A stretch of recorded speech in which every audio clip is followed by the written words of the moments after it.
안녕하십니까. 신상하게 민주국민 제39회 박근혜 대통령의 권력 중앙 집중에 대하여 말씀을 드리겠습니다. 요즘 박근혜 대통령의 권력의 중앙 집중을 거론하지 않을 수가 없습니다. 그가 그렇게 하기 위하여 하나씩 준비해 나가는 것이 필자의 눈에 들어오기 때문입니다. 민주주의적 중앙 집권제 또는 민주집중제라고 하지요. 이것은 프롤레타리아 독재를 전제로 1905년 11월 러시아 사회민주노동당의 분파인 멘셰비키는 이 민주집중제를 장기간 프롤레타리아 독재를 하려면 구체화할 필요성이 있다고 주장을 했습니다. 이에 레닌이 민주적 중앙집중제를 연구하게 되죠. 그리고 나중에 멘셰비키가 구상한 민주집중제와 볼셰비키가 구상한 민주집중제의 내용이 다소 차이가 나기 시작했습니다. 멘셰비키식의 민주집중제의 주요 내용은 다수결을 원칙으로 한다. 그리고 다수 인민의 뜻에 맞는 최고 지도 기관을 선출하기 위해 모든 인민은 선거, 투표에 참여할 책임이 있다. 그리고 지방 사무는 인민의 자치체가 자발적으로 관리할 의무가 있다. 모든 지방의 인민자치제는 중앙기관을 비판하고 정책 수정을 요구할 권리가 있다. 아주 그냥 다분히 그 민주적인 요소가 상당히 있지요. 이것이 이제 그 멘셰비키가 구성한 민주집중제의 원칙인데 반해서 볼셰비키식으로 이것이 수정이 되어 갑니다. 그래서 민주주의적 요소가 배제가 되고 병영 국가화와 1인이 권력을 차지하는 그러한 폐쇄적 독재로 변모해 가게 되죠. 여기서 한 가지 아쉬운 것은요, 사실상 멘셰비키의 우두머리격인 트로이츠키가 레닌과의 권력 싸움에 사실 좀 이렇게 더 적극적으로 참여를 해서 권력 싸움에 그 승리를 했다라면 이 공산주의가 오늘날의 그러한 공산주의가 되지 않고 정말로 그 칼 막스가 나 엥겔스가 주창하는 그런 진정한 공산주의가 되지 않았을까. 그렇죠. 그러한 민주적 요소가 다분히 있는 그런 공산주의가 되지 않았을까. 그러니까 이런 권력의 이 중앙 집중적인 것이 배제가 됨으로써 이렇게 스탈린과 같은 나중에 이제 각 공산 국가마다 아주 독재자가 나오지 않습니까? 그러한 아주 폐쇄적 독재를 하게 되는데 그런 것을 막을 수 있는 또 그렇게 변모해 가는 것을 막을 수 않았을 수 있지 않나 하는 생각을 해봅니다. 저는 정말 트로이츠키의 그러한 면이 상당히 불만이에요. 물론 그 사람은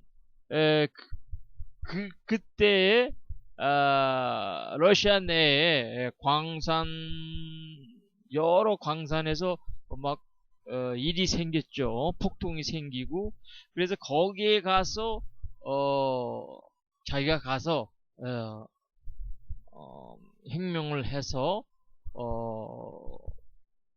이런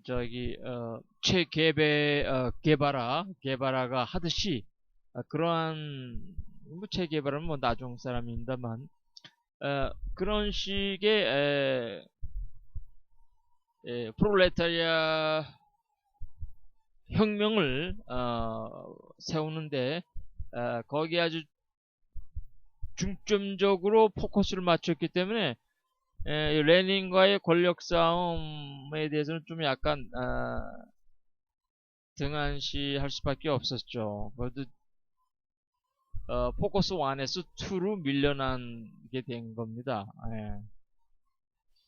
중국에서도 그 줄레가 모택동이를 이렇게 모택동이의 권력을 잡는 데 아주 상당한 기여를 했거든요.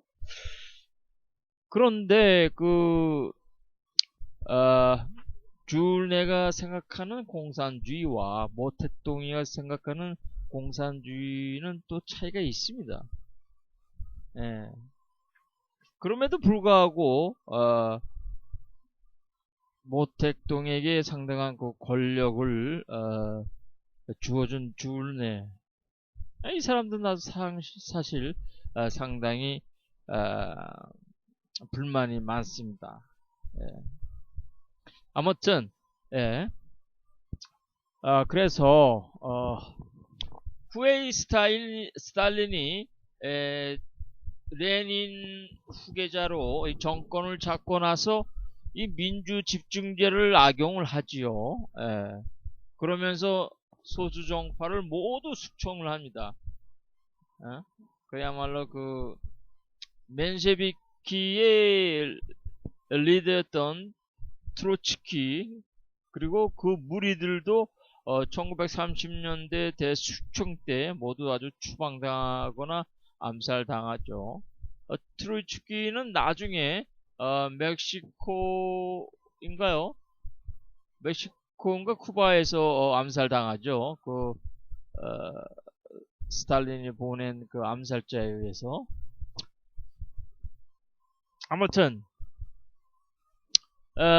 또한 중앙기관을 비판하는 이게 아주 중요한 대목인데요. 중앙기관을 비판하는 지방인민자치제의 역할도 금지하게 됩니다.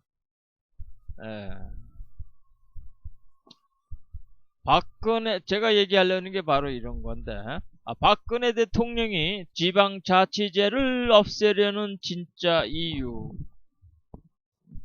자, 여권에서 기초단체장 및 기초의원 등의 지방자치제 등의 축소 또는 폐지를 하려고 하지요.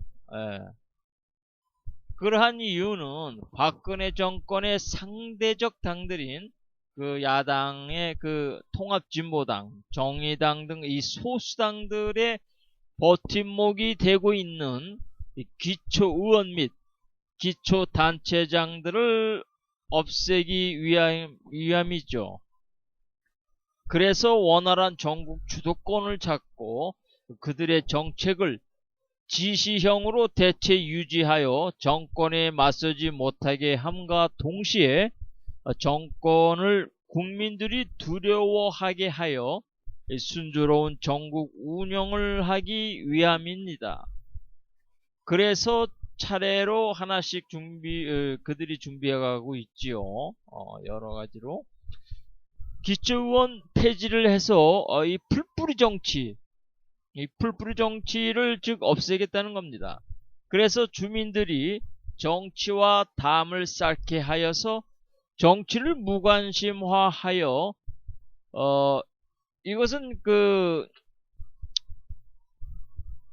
유신 때하고 그 오공하고 때까지 그들이 아주 유권자를 향하여 펴낸 정책 중에 하나죠. 정치를 무관심화 시키는 거. 하여 소수당들을 자립하지 못하게 함입니다. 그런데 여기에 제1야당인 민주당이 멍청하게 동조하고 나서고 있어요. 한심하다고 말하지 않을 수가 없습니다.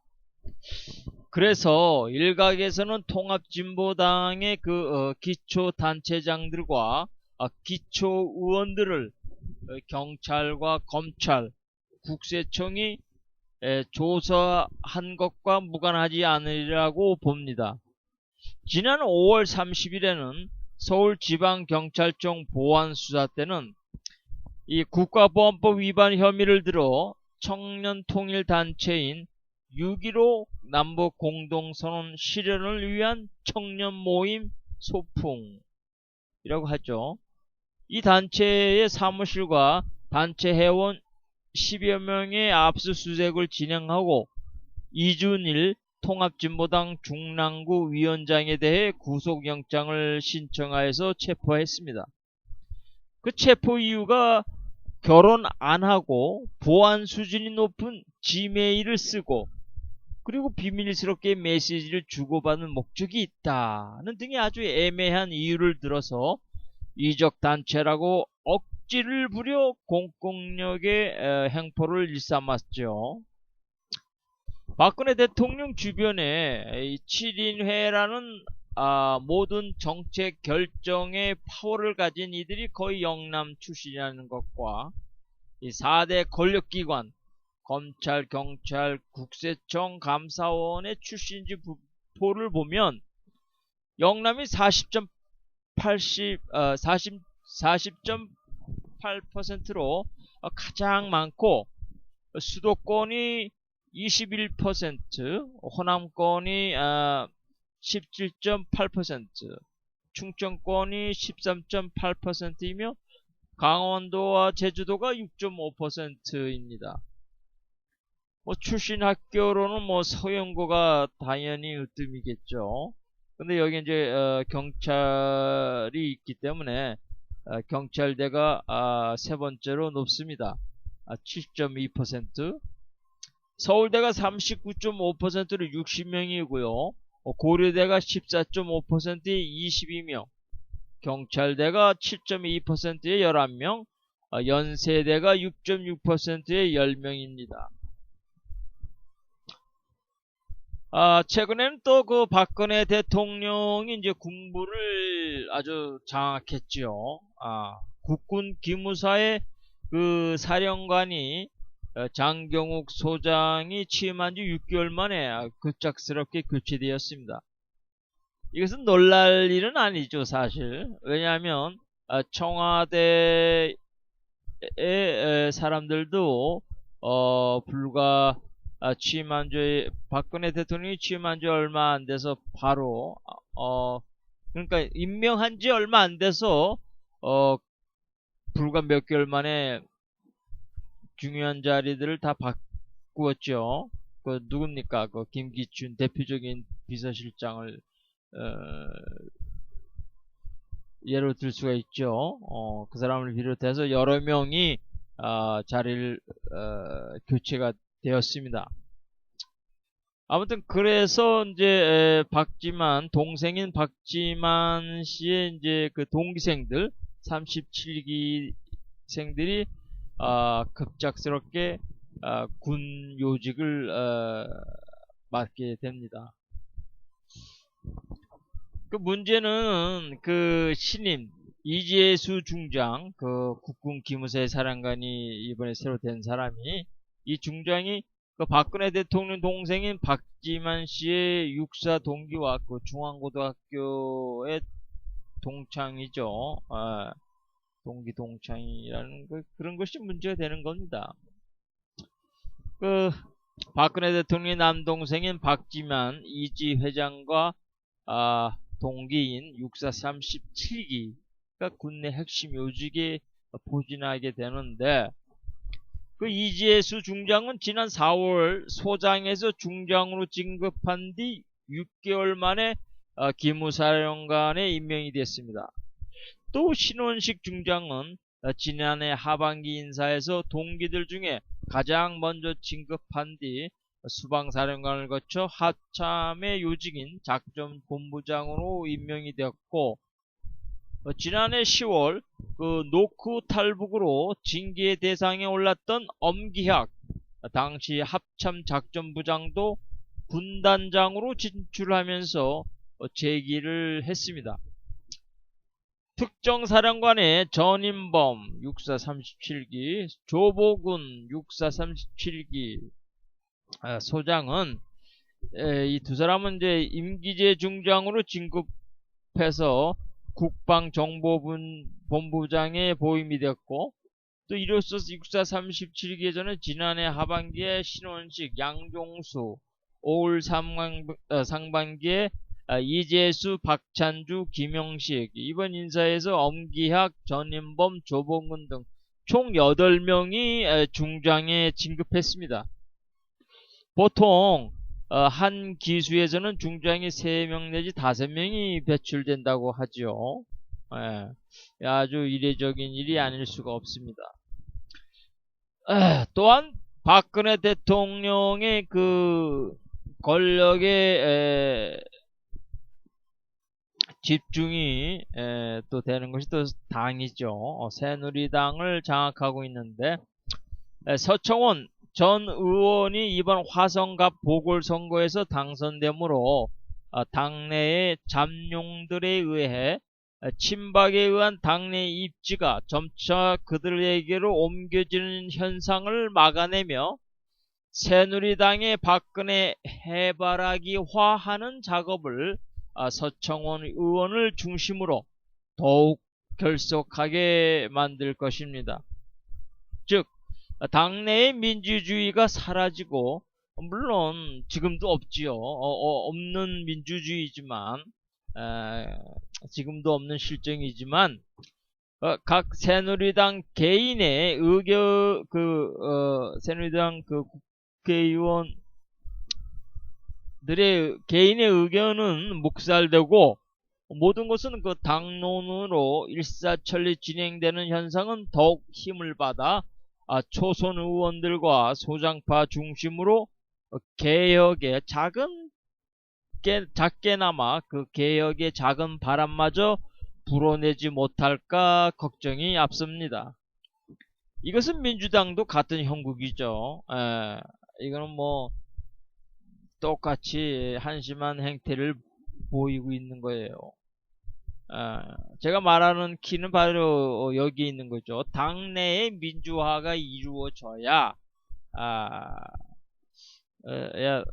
되는데 그렇지 않습니다. 이게 문제라는 것이죠.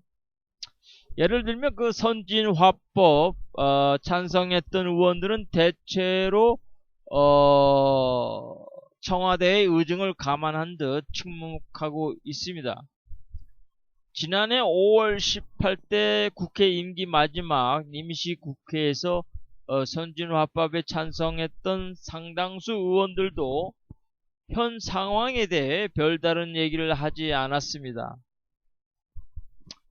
한 친박계 재선 의원은 당시 비상대책위원장이었던 박근혜 대통령이 법안에 찬성했던 점을 들어서 지금 와서 야당을 탓하며 입장을 뒤집는 건 말이 안 된다 라고 하면서도 당내 분위기상 그냥 말을 안 하려고 한다고 했습니다. 이런 게 문제죠. 당시 찬성표를 던졌던 한 비주류 의원도 별로 얘기하고 싶지 않다고 외면을 했습니다. 참 이런 게 문제입니다. 에, 역시 권력이란 나눌수록 커진다. 그것을 통해서 커지는 것, 이것이 한국이 나아갈 길인 것 같아요 라고 말한 MB 정부에서 이명박 정부에서 그 정무수석을 맡았던 박형준 전 정무수석의 말을 끝맺음으로 대신할까 합니다.